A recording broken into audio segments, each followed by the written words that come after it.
Heroes. This is Benz from Off the Map Gaming. Today I will be reading From Scary Stories to Tell in the Dark, Volume 3. A rather sad story about a little girl and a ghost. So I suggest that you turn out the lights, get alone, shut the doors, the windows, but don't lock them. And whatever you do, don't look behind you. After Sarah went to bed, she saw a ghost. It was sitting on her dresser, staring at her through two black holes where its eyes had been. The holes bored straight through its head, and she could see the wall behind it. Its arms split off at the elbows into two more hands, though only one hand on each arm looked usable. But the most alien thing about the creature was its legs. The legs seemed to be connected straight to its shoulder, with no waist or chest to speak of. At first, she was curious about the ghost, but as it watched her, she became more and more terrified. It made a move like it was about to come down from the dresser. She shrieked, and her mother and father came running. There's a ghost on my dresser," she said, trembling. "It was staring at me." When they turned on the light, it was gone. "You are having a bad dream," her father said. "Now go to sleep." But after they left, there it was again, sitting in her dresser, staring at her. She pulled the blanket over her head and fell asleep. The next night, the ghost was back. It was up on the ceiling, staring down at her. When Sarah saw it, she screamed, and again, her mother and father came running. It's up on the ceiling," she said. And when they turned on the light, nothing was there. "It's your imagination," her mother said, and gave her a hug. But after they left, there it was again, staring down at her from the ceiling. She put her head under the pillow and fell asleep. The next night, the ghost was back. It was sitting on her bed, staring at her. Sarah called to her parents and they came running. "It's on my bed," she said. "It's there, it's looking at me."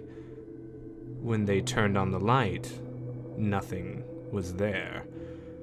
"You're upset over nothing," her father said. He kissed her on the nose and tucked her in. "Now go to sleep." But after they left, there it was again, sitting on her bed, staring at her. "Why are you doing this to me?" Sarah asked. "Why don't you leave me alone?" The ghost put its fingers in its ears and wiggled them at her. Then it stuck its tongue out and went,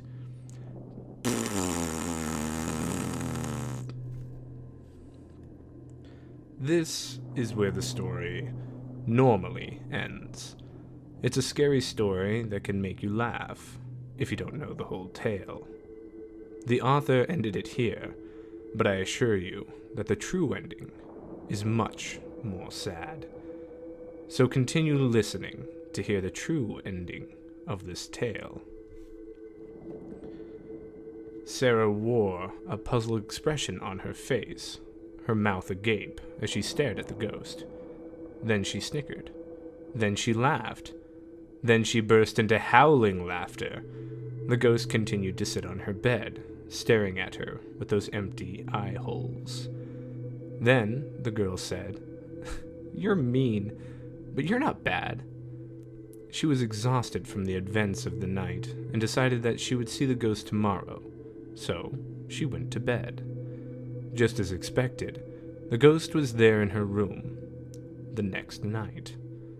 This time, it was standing on her pillow. This time, she did not scream. Instead, she talked. She talked with the ghost all night, She talked about school. She talked about friends. She talked about her parents. And the ghost listened. She did this night after night, and soon she came to rely on the ghost. Sarah talked to the ghost as often as she could about her problems, and this went on for years. Her parents, on the other hand, became increasingly worried. At first, they assumed that she had simply had an imaginary friend. Most imaginative children do, after all. But as Sarah grew into her teens, and they would still hear her talking to herself from behind her bedroom door, they started to think that something might be wrong. When they asked her who she was talking to, she would always reply, "The ghost who lives in my room." At 16, Sarah's parents scheduled an appointment with a psychologist, Dr. Nelson.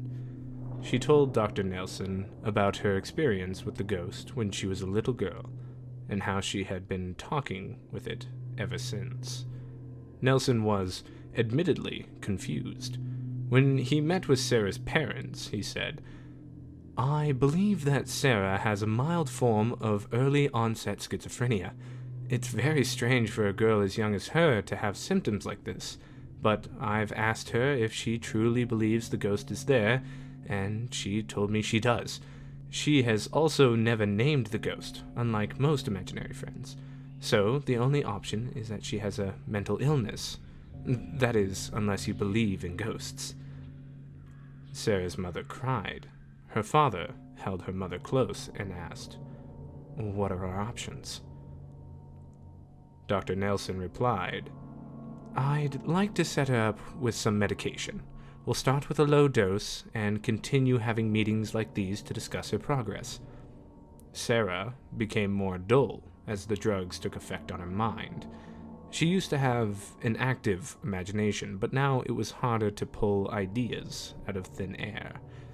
Before, her mind was like a clear lake, but after the drugs had taken effect, it was like a thin sheet of ice had covered it, and she couldn't quite see through it properly. And despite the medication, she still saw the ghost every night. Usually, the ghost would find a place easily visible within her room, but sometimes she would find him inside her dresser or floating just outside the window. She had always kept the lights off to see him. She still talked to him too. Now she talked about her parents and boys and her responsibilities. Sarah got older, graduated from high school and then college. She found herself a husband and had 2 children, 5 years apart. Her husband worked nights at a call center, so she could always stay up and chat with the ghost after she put the kids to bed. She had learned to tell the doctors that she hadn't seen the ghost in a long time, but she still saw him every night. But as time went on, the ghost stopped hiding in strange spots, like inside her pillowcase or under a book. She started to notice that he would put himself farther and farther from her bed until the night when he stood in the corner, just above her dresser. Sarah asked, "Is there something wrong?" But as usual, the ghost did not reply. "You just haven't been yourself lately, for whatever that means." But the ghost simply continued staring. "You've been around for so long. I feel like you know me better than anyone else." And the ghost turned away. "Wait!" she shouted. "If you leave, I don't know what I'm going to do. I don't think I could keep going without you."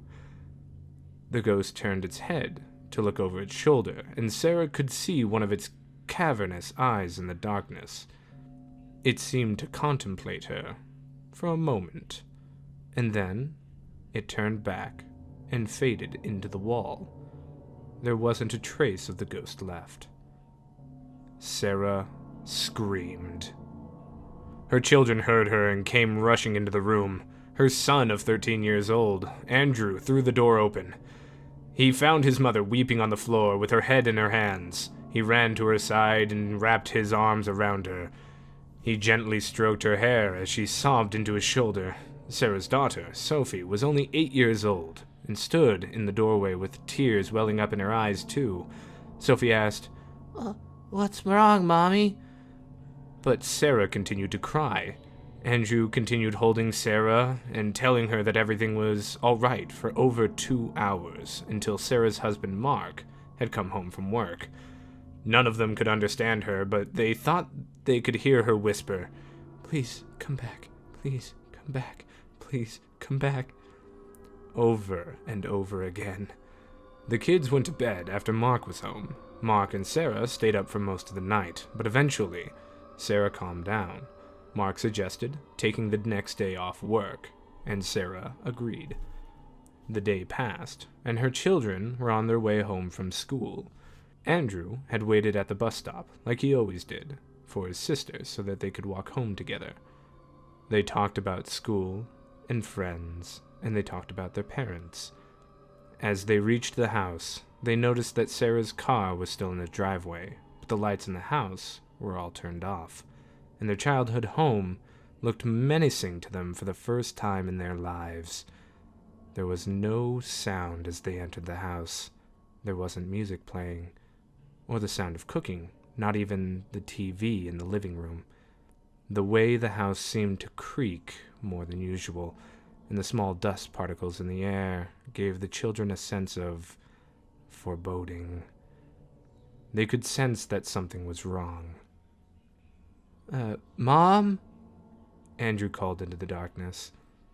He continued calling for her as he went up the stairs to see if she was asleep in bed, and Sophie followed closely behind. He creaked open the door to his parents' bedroom, but as he did, his eyes grew wide and his mouth fell open in a silent scream. A pair of feet at eye level, slowly swaying and twirling in a clockwise direction. He quickly turned around and shut the door. Tears welled up in his eyes, but he forced them back and tried his hardest to put on a smile for his little sister. What's wrong?" Sophie asked. Nothing," Andrew replied. "Mom's just sleeping. I don't want to wake her." "Then why do you look so scared?" Sophie gave him a suspicious look. I'm not." "Then let me see!" And Sophie rushed past her brother and into the room to see her mother. She threw open the door and it hit the wall with a loud bang. She stopped in her tracks as she entered, not able to comprehend what she was looking at. She noticed a note under Sarah. She staggered over to it and dropped to her knees and read it out loud, slowly sounding out the words she didn't know. Andrew fell to his knees in the doorway as Sophie made her way over to the note. He put his face in his hands, hunched over the ground, and began to weep. I'll see you all again soon. I promise. I love you all, Mark, Andrew, and Sophie, but I need to go find my friend. Then, from the corner of the room, just above the dresser, she saw a face that looked like an alien, but she could see straight through its eye holes. Sophie tried to scream, but her voice caught in her throat as she opened up her mouth, so all she could do was stare in silent terror as the ghost lifted its hands and stuck them in its ears. It wiggled its fingers and she heard it.